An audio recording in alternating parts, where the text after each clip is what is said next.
Jack's hands trembled as he examined the intricate lattice of the Xyrillian battle armor. The metal, if it could even be called metal, shimmered with an otherworldly iridescence, shifting between deep purples and electric blues under the workshop's harsh lighting. He'd been a mechanic on the human colony ship Endeavor for 3 years, but nothing in his training had prepared him for this. You hesitate. Human, Queen Zaraneth observed, her 4 eyes fixating on him with unsettling intensity. She stood nearly 8 feet tall, her chitinous exoskeleton gleaming obsidian black, broken only by the ceremonial markings that denoted her royal status among the Xyrillian hive. I'm just analyzing the damage pattern, Your Majesty, Jack replied, keeping his voice steady. The truth was far more complicated. The armor had been damaged in the recent defense of the joint human-Xyrillian outpost on Kepler 442b, and he was the only technician who'd shown any aptitude for understanding alien technology. Anna, his partner and the outpost's xenobiologist, had been the one to volunteer him for this assignment. You'll be fine, she'd said with that infuriating confidence of hers. Just don't touch anything that glows red.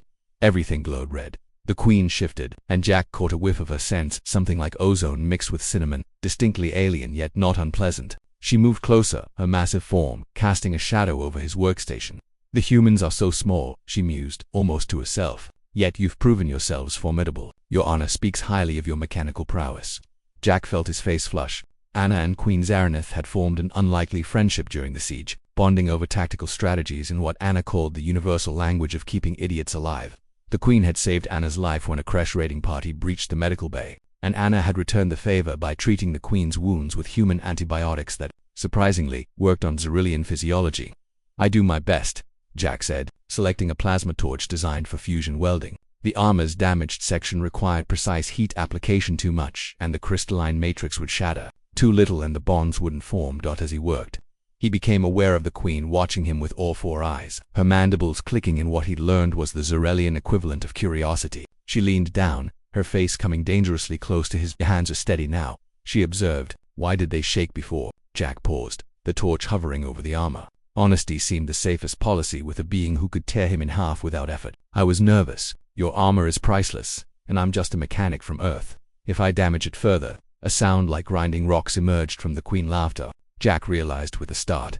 Just a mechanic, she repeated. Do you know why I requested you specifically, Jack from Earth? He shook his head, unable to form words. Because Anna told me something about your kind. She said humans have a quality we Xyrillians have forgotten in our millennia of rigid hierarchy and hive structure. You call it improvisation. We call it chaos. Her massive clawed hand reached out, gently tilting his chin up to meet her gaze. Don't be shy, human. Show me this chaos. The touch was surprisingly gentle, almost reverent. Jack felt something shift in his understanding. This wasn't just about repairing armor, it was a test, perhaps even an olive branch. He took a breath and made a decision. Setting down the plasma torch, he grabbed a handful of tools that definitely weren't in the Xyrillian repair manual, a quantum stabilizer, some earth-made polymer adhesive, and a coil of monofilament wire salvaged from a destroyed communications array. What are you doing? The Queen asked, her tone unreadable. Improving your armor, Jack said, his confidence growing. The original design is brilliant, but it's too rigid. It protects against direct hits but shatters under repeated stress. If I reinforce the damaged area with a flexible substrate and use the monofilament to create a distributed impact network.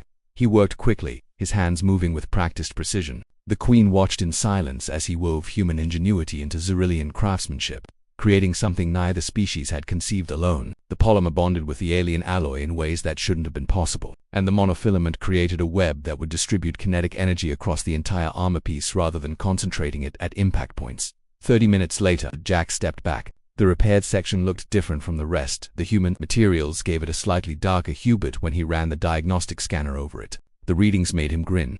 Structural integrity at 147% of original specifications, he announced. Queen Zaraneth moved to a testing dummy and struck it with the repaired section. The impact that would have shattered the original armor didn't even leave a mark. She turned to Jack, and this time he was certain he saw something like respect in those alien eyes. Your Honor was correct about you, the Queen said, placing a massive hand on his shoulder. You are more than just a mechanic. She leaned close again, her voice dropping to a whisper that somehow made Jack's spine tingle. You are what your species calls an artist. Later, when Jack returned to the quarters he shared with Anna, she took one look at his face and laughed. Told you the Queen would like you, Anna said, pulling him into a hug. What happened? I think, Jack said slowly. I just started an interspecies technological revolution.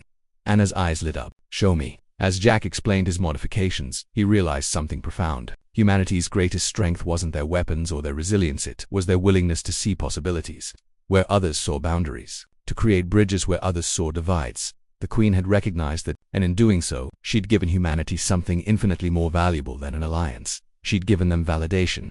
The stars had seemed vast and hostile when humans first ventured beyond Earth. But now, with allies like the Xyrillians, with people like Anna pushing forward, and mechanics like Jack improvising solutions to impossible problems, that galaxy suddenly seemed a little less lonely and a lot more interesting.